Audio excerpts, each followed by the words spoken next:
नमस्कार दोस्तों, स्वागत है आपका हमारे न्यूज यूट्यूब चैनल में। हमारी इस वीडियो में जितने भी केंद्रीय कर्मचारी है, पेंशनर और फैमिली पेंशनर है, उनके लिए बहुत ही अच्छी खबर निकल कर सामने आई है। जी हाँ दोस्तों, तो चलिए वीडियो को स्टार्ट करते हैं।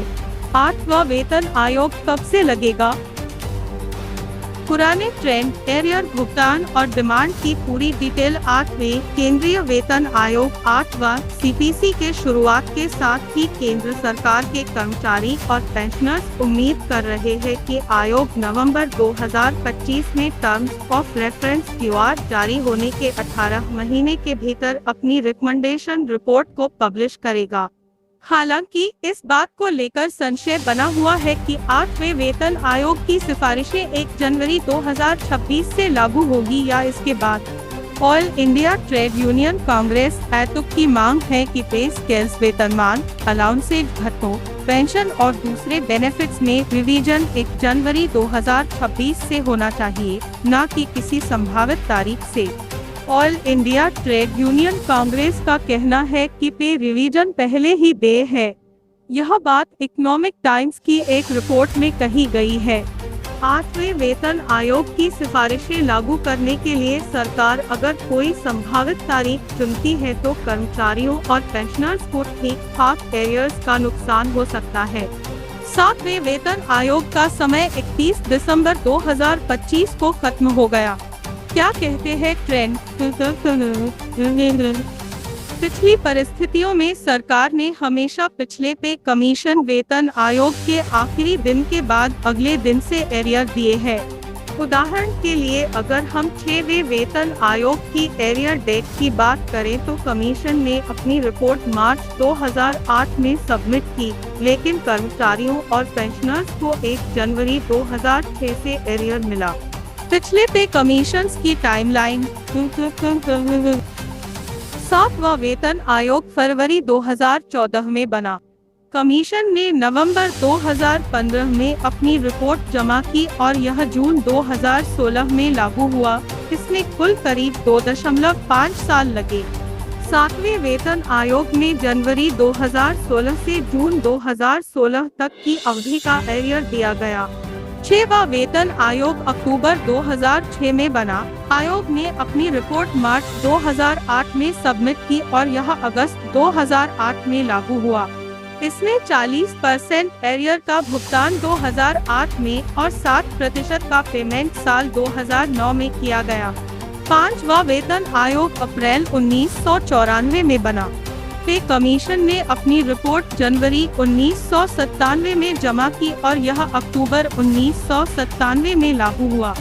इसमें करीब 3.5 साल लगे। पुरानी पेंशन योजना बहाल करने की मांग। All India trade union congress AITUC ने स्पष्ट रूप से कहा है कि contributory national pension system NPS और यूनिफाइड पेंशन स्कीम UPS को वापस लिया जाना चाहिए और non contributory old pension scheme OPS को बहाल किया जाना चाहिए। ऐतुक ने 8वें केंद्रीय वेतन आयोग 8वें CPC से जोर दिया है कि पेंशनर्स के हितों को नजरअंदाज नहीं किया जा सकता है और पेंशन रिवीजन के जरिए अपनी सिफारिशों में पेंशनर्स को कवर करना चाहिए। साथ ही पेंशन रेस्टोरेशन के कंप्यूटेशन को मौजूदा 15 साल से घटाकर 11 से 12 साल किया जाना चाहिए। ऐतुक ने यह भी रिकमेंड किया है कि पेंशन में इजाफा हर 5 साल के बाद होना चाहिए। 8वां वेतन आयोग और फिटमेंट फैक्टर। 8वें पे कमीशन। 8वें वेतन आयोग ने कॉम्पनसेशन रिवीजन्स पर केंद्र सरकार के कर्मचारियों, पेंशनर्स, एम्प्लॉयज यूनियंस और कई दूसरे स्टेक होल्डर्स से फीडबैक मांगा है। कई एम्प्लॉयज यूनियंस ने अपनी डिमांड रखी है, जिसमें फिटमेंट फैक्टर्स भी शामिल हैं।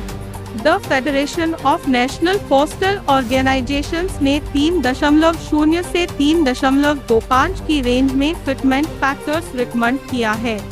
7% हो जाएगा केंद्रीय कर्मचारियों का DA। मोदी सरकार कब करेगी ऐलान? क्या मार्च की DA के अपडेट?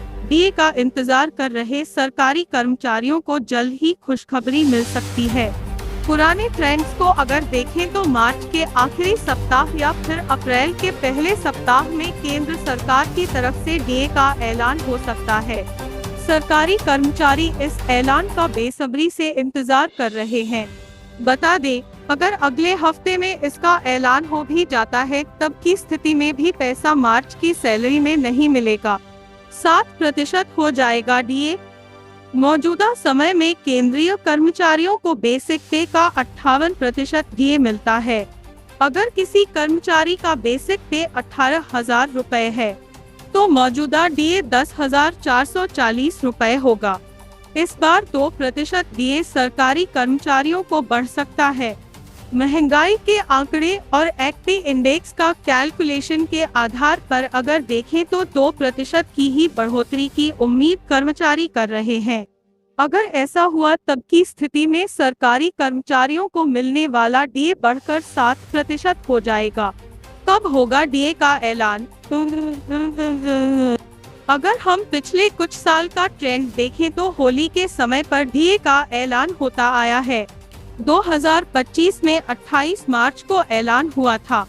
2024 में 7 मार्च को डीए का ऐलान केंद्र सरकार ने किया था। 2023 में 24 और 2022 में 30 मार्च को डीए का ऐलान हुआ था। ऐसे में उम्मीद की जा रही है कि अगले कुछ दिन में सरकार की तरफ से डीए का ऐलान हो सकता है।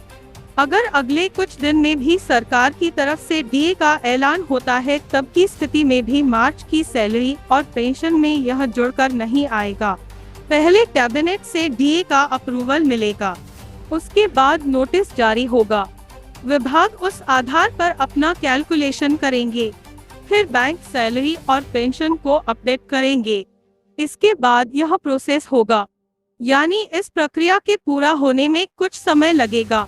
उम्मीद की जा रही है कि कर्मचारी और पेंशनर्स को अप्रैल की सैलरी में डीए और एरियर का पैसा मिलेगा। 8वां पे कमीशन लागू। 8th पे कमीशन 31 दिसंबर 2025 को 7वां वित्त आयोग समाप्त हो गया था। 1 जनवरी से 8वां वेतन आयोग लागू हो चुका है। हालांकि नए पे कमीशन की रिपोर्ट आने में अभी 14 से 18 महीने का समय लगेगा। ये है हमारी लेटेस्ट अपडेट। आई होप आपको हमारी ये वीडियो अच्छी लगी हो। वीडियो अच्छी लगी हो तो वीडियो को लाइक, शेयर और सब्सक्राइब करना ना भूले। जय हिंद, जय जवान, जय किसान।